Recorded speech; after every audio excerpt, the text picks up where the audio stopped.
Innovation. It's complex. It means different things to different people. Some say innovation only comes from bold ideas, and it has to be disruptive.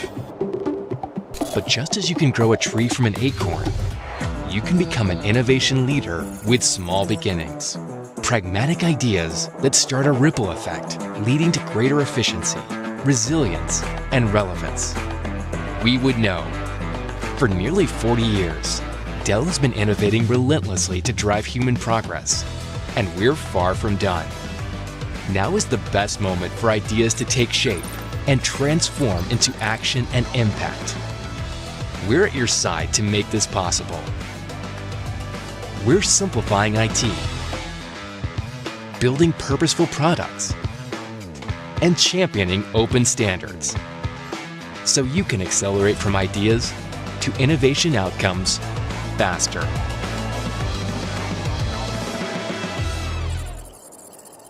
Oh, London! Hello! I'm Joe Steiner from Dell Technologies. I cannot believe that this farm boy is standing in front of you, this incredible crowd. Thanks for making your way in today. It's an incredible venue, and the amount of effort that went into getting all the booze ready and everything, but thank you all for your patience in getting in this morning. So I am Joe Steiner from Dell Technologies. I cannot wait to share where Dell's making investments around our hardware components. So this land, this is where I'm from right here. This land in Ohio, that plot of land is where I grew up and learned so much. You see, my family's been farming this same land for roughly 300 years. 300 years they've been farming that same land. Think about in 300 years the innovation that's occurred in that short amount of time. Cars, the satellite images that I just took from the sky floating around the earth, right? The plane that got me here. Innovation is all around us, and the leap that humanity has made in such a short amount of time is absolutely amazing. So, that land in Ohio has been farmed the same way by my family for roughly 300 years. Very little has changed. We would plow the soil, we would plant the seed, and we would pray for good weather. Very little really has changed in the way farming has been done for like 10,000 BC. Not a lot has really been changed. But my adventure on that farm was a little bit, I had some problems growing up because you see, my family would plant soybean and corn feed, and our farm's success or failure was bound on our ability to sell that product at its highest possible price point. So it never failed. At harvest time, there was so much corn and soybean that the prices would drop. And so we, like many other farmers, we would have to put the corn and our crops into large silos. So imagine these 10,000 bushel silos that we would have to put the product into or our crops into. And what I hated was the fact that my family had told me the success or failure of that farm depended on our ability to get the crops into the silos and then to be able to extract it out. So we would farm, we would start to put the products into the silos, and it would take forever. We literally had an auger that would go to the top, and a little thing that spun around and the corn would be distributed around the silo. Now when it came time, we would constantly watch the price of corn and soybean, and when the prices would rise, we would scramble as a family to get our trucks in place, and we would pull up to the silos, we would open the bin, and it would slowly disseminate into the trucks. And it took forever. And I used to sit and think, there has to be a better way. There has to be a better way. But the success and failure of that farm was dependent upon it. But my first fear of silos started roughly probably when I was about 11 years old, whenever my uncle and my parents would say, this year, if we don't have good success on our ability to get the products out and get it sold, we may lose the farm. So that was my first time where I started to have fear of silos. Okay, now not too far from my land in Ohio is an incredible company Dell Technologies has been working with.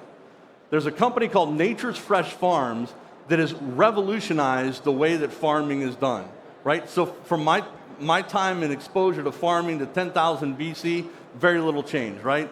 Drop the seeds in, pray for good weather, have good yield.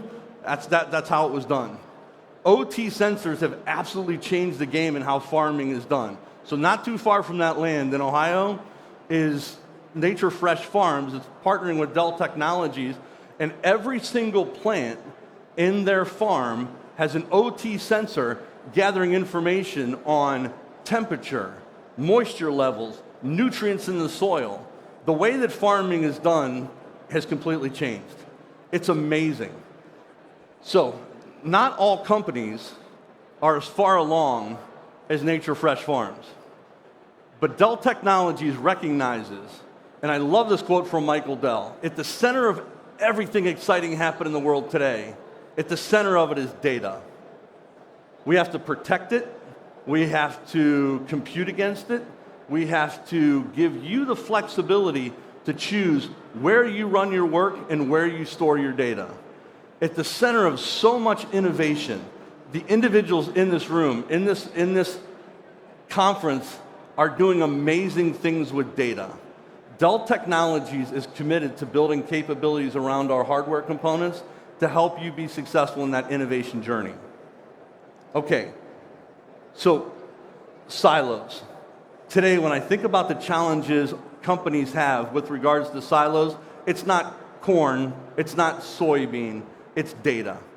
Data is stuck in silos, and it's time, like this day, September 20th, on this stage, I'm announcing Dell Technologies has not only are we building amazing hardware components, but we are starting to build capabilities around our hardware components to help you reach across organizations, extract information of data that's sitting in various silos to be able to help you build an intelligent data mesh, help you build a secure ecosystem, help you centralize security, help you have a modern MPP query engine that allows you to accelerate performance and answers that your lines of businesses and your companies that are looking to drive capabilities and evolve.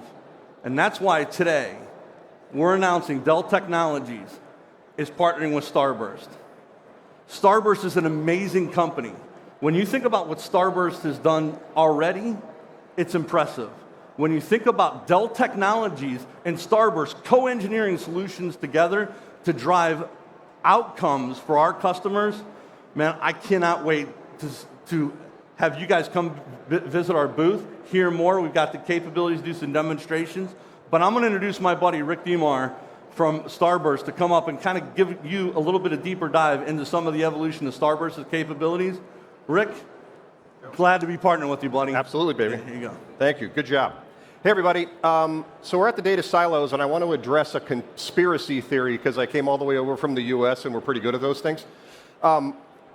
This single source of truth we're looking at is nothing but a single source of lies. It doesn't exist. Why do we know this? Well, because we're copying our data on average 5.4 times in our enterprise architectures today.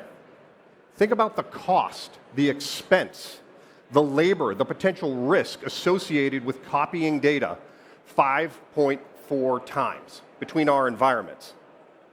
You need a better data strategy to make this stuff work. Because if you don't have a good data strategy, what you're going to find out is all the glitz and glam of AI and what it can bring your company is not going to work. You have to have a solid foundation to build on to make these things happen. I like to say the definition of insanity is doing the same thing over and over again and expecting a different result. I believe Einstein was credited with that. But that's what we've been doing in data analytics since its birth, since the dawn.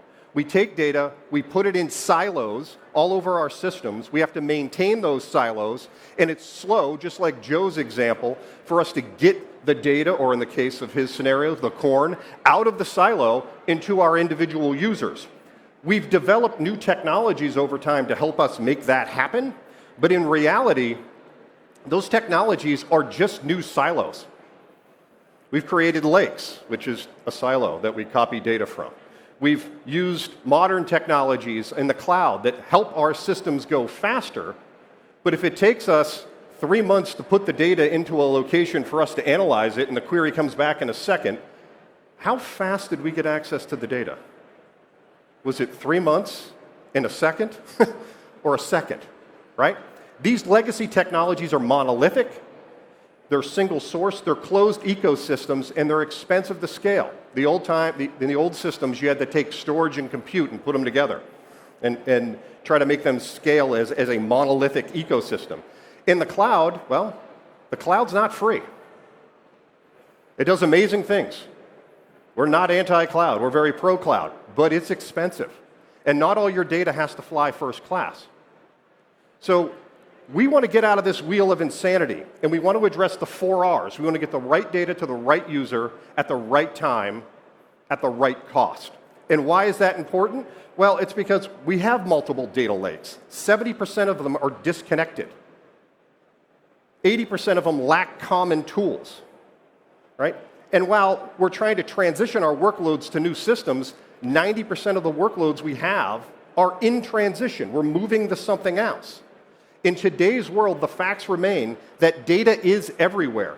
It's on-prem, it's hybrid, it's in a cloud, it's multi-cloud. We've got EDWs, cloud data warehouses, lakes, lakehouses, NoSQL stores, data on the edge.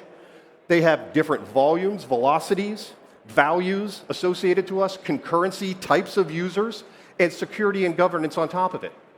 It's a mess. It's never been more a mess. And that's really where we see ecosystems like this, right? So this is no one real ecosystem, but this is a modern data infrastructure today. Do you see a single source of truth here? Right? We're ETLing data into warehouses, lakes, multiple data marts.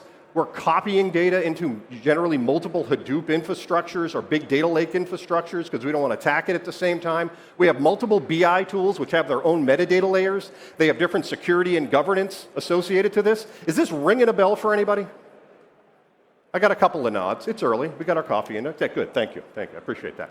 All right, but that's what it looks like today. And this is where STARBURST was actually born. Right? We started out at Facebook about 12 years ago as an open source project to manage decentralized data sets. So they had lakes all over the place.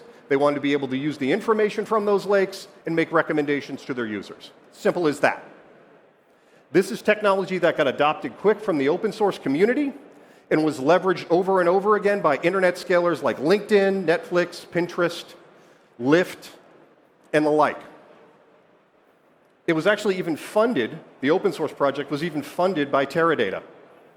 But like anything, not all things last.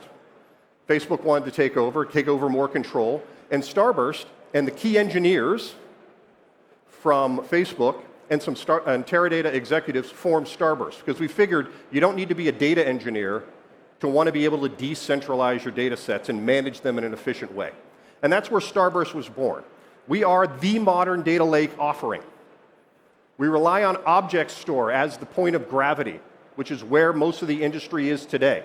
And then we use the advantages of separation of storage and compute to allow us to linearly scale the system for compute and for storage reasons.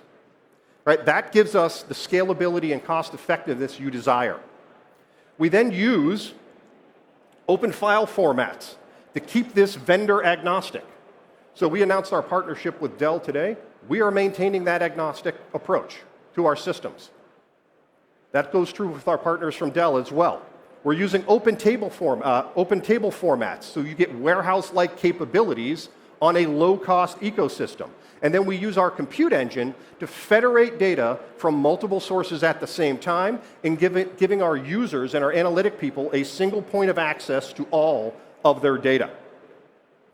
The net results, on average, these systems will go 90% faster, give you a 53% lower total cost of ownership, and we're going to maintain this infrastructure in a future-proof manner. Joe, would you like to talk about what we're doing here? Yeah, why it was important to Dell? Hey, everyone. Dell Technologies on a journey to a data lakehouse architecture. We have big plans. Step one on our journey is a common query engine, and that's what we're doing with STARBURST. For far too long, our customers, like you, have been bound by the limitations of proprietary databases, data lakes, and data warehouses. My personal feeling is that's going to come to an end. An open ecosystem is emerging. My customers want these open ecosystem capabilities, and like I said, Dell Technologies is on an exciting journey to a data lakehouse architecture. Step one in that journey is this partnership we just announced. We're co-engineering solutions, and we're going to deliver some incredible capabilities very soon, in addition to what were available today. But my customers are not just asking to run only in a hyperscaler. They want to bring those open ecosystem capabilities to cloud adjacent locations where they can potentially use the hyperscalers tools where low latency and data gravity matter. But a lot of my customers want capabilities on premise. This open ecosystem and the tools that are emerging are enabling customers to deploy on premise, service their business units, their customers in a very effective manner with low latency, high performance connectivity. This matters. Choice matters. I mentioned earlier, Dell Technologies, Michael Dell's quote, we want to give you the flexibility to choose where you run your work, where you store your data. Excited about this journey. Thank you, Joe. Yeah. That's why it matters to not only Dell, but it's going to matter to you. We believe the data lakehouse will be the center point of gravity within all major infrastructures today. We're going to sit on top of that data lakehouse and give it warehouse-like speed and functionality from a query perspective. But not only that, we can leverage our partner from Dell's object store, and we can federate and activate data in and around the lake through our single point of access. So we'll be able to federate data and join it within this lake, and further be able to activate it when you want to take the data and put it under the same compute unit. Because STARBURST can not only read data, it can also write data to locations. So you don't have to move the data if you don't want to. Not all your data, as I mentioned earlier, has to fly first class. There's data sets you need access to that don't need to be sitting on expensive infrastructure and ecosystems in the hyperscalers. And that's what we're solving here today. STARBURST will give you access to all your BI, AI, and associated tools. Our engine will sit on top of the Dell Data Lake, and then we can connect and federate to all the different lakes, relational databases, real-time data sources, NoSQL stores, and applications throughout the system. In addition to that, we don't care where this data sits. It can be in a cloud, it can be in multiple clouds, it can be in multiple availability zones. So I know over here you guys deal with a lot of data sovereignty concerns and GDPR and things of that nature. I want to close a financial statement. The corporation is based in Germany. We have affiliates in London. How do I close those financials and not share data? How do I do customer 360 and not share data? With STARBURST, you could have a centralized compute unit in one location. You could have a satellite compute unit in a second location. We will summarize the data and join it at the STARBURST side. So there is no egress, and there is no data sovereignty or GDPR concerns associated to it. The outcome of this decentralized data strategy, and there's going to be a ton of sessions on this at this show today and tomorrow, is data products. If you want to decentralize your data, you have to have a way to manage that decentralization. Data products is the way you actually go about do it. It's created by domain owners versus doing it in a central location. Those domain owners are then unlocking the value of the data from a speed, efficiency, and future of analytics perspective. If everybody can access the data the same way, excuse me, then, and simply and easily, then you have like the fuel that you need to start working on your GenAI projects. Data products fuel large language models, which fuel your GenAI, right? This decentralization allows you to address privacy. Maybe you don't want to share all your data with a hyperscaler, which is a general requirement of most GenAI tools. Maybe you're concerned about bias in your models. We can actually address those things. Data products and decentralized data is the foundation of where this is going. So we started off here with our problem statement. The current infrastructure. Data is everywhere, literally everywhere. The impact of Starburst is a single point of access from a company-wide perspective. We don't have to move data to make this system work. We can federate data. We don't have to have multiple metadata layers. We don't have to have multiple security and governance layers. That can all be managed through Starburst. Through a single point of access, I can access the entire ecosystem. This gives you flexibility to choose the technologies you want when you want them and plug them in as necessary.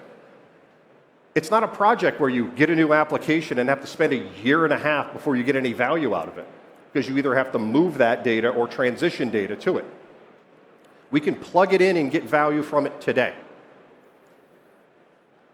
The journey here is not one that has to start massively, although I'm sure you wouldn't mind that, right? You can start off with a small project. They can last for 3 to 6 months, and you grow. That's the way a large portion of our customers actually go with the system. I want to tell you about one of our customers. In the US, the parent is Comcast. Out here, you know them as Sky Cable, Sky Entertainment. Just before COVID hit us and locked us in our rooms watching Netflix and other things, the CMO of Comcast said, hey, we've got a lot of information. I want to run a campaign. I want to use all my set-top information on what people are looking at and what they're viewing, and I want to combine it with our CRM data. The problem was those were in 2 different systems. CRM data was in Teradata. The set-top data was in a Hadoop infrastructure. He got his data scientists to go and work on this. Lo and behold, they said, we'll give you an answer in 18 months. He said, 18 months, we'll be dead by then, right? We won't survive. With Starburst, they were able to get the results they required from the analysis in 5 weeks. The net result of that project, of us federating data from both the data lakehouse and Teradata, was a $200 million profit to Comcast. Today, they've extended that journey. They have over 3,500 users on this system today, processing more than 25 million queries a quarter on 200 petabytes of data. What they've noticed in some of their findings is that the larger they scale the infrastructure, the better it performs. Think about that. Technology is not meant to scale and get better. But this has been their finding. The more it is scaled, the better the system has actually gotten. The other things they've learned is that they're able to migrate to new technologies disruption-free. So they put Starburst in the middle of the ecosystem, federate the data from the legacy ecosystem to the new ecosystem, and they do that disruption-free. So they can migrate to new technologies and plug them in very quickly and easily, and they also can move the compute from point A to point B in a disruption-free manner, right? They've also realized the motto I've been saying a couple times now, that they don't need to have all their data running in a hyperscaler. They can put it on effective object store on-prem and get the same results as they would by moving all the data from one point, except for the fact that now it's instantly available. They don't have to wait 3 years for results. So we're on a journey. We're on a journey with Dell Technologies. We're on a journey to get decentralized data access to all your data systems throughout your ecosystem. I encourage you to come join us, learn more about what we're doing, and actually see the product work, because this is words. Words mean nothing. Come see the technology and see how it works. We're at booth 314. Yeah, we appreciate y'all's time. Thank you guys very much for the session. And Rick, thanks for the partnership. Great job today, man. Thanks. Good job. Thanks.